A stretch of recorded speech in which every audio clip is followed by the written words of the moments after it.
दुर्गा जी के पट सैया करी झटपट।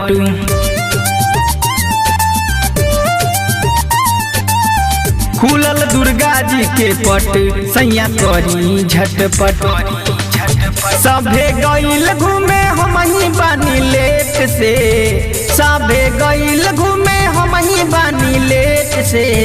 मेला दशहरा घुमा दी बुलेट से, मेला दशहरा घुमा दी बुलेट से। मेला दशहरा घुमा दी बुलेट से, मेला दशहरा घुमा दी बुलेट से। Ankita digital recording studio Campierganj Gorakhpur.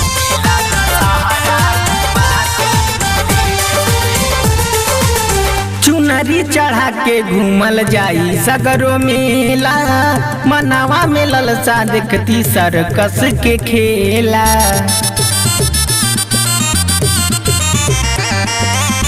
चुनरी चढ़ा के घूमल जाई सगरो मेला, मनावा में ललसा देखती सर्कस के खेला।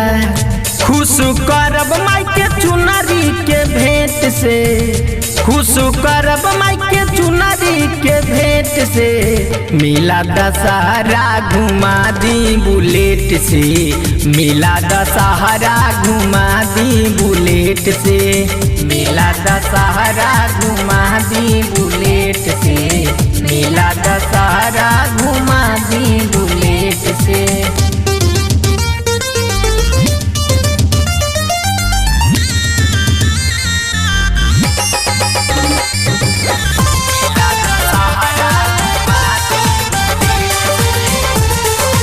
लागल कचहरी माई के सजल दरबार जी, खाना पीना छोड़ी आँख कर तनी लाल जी।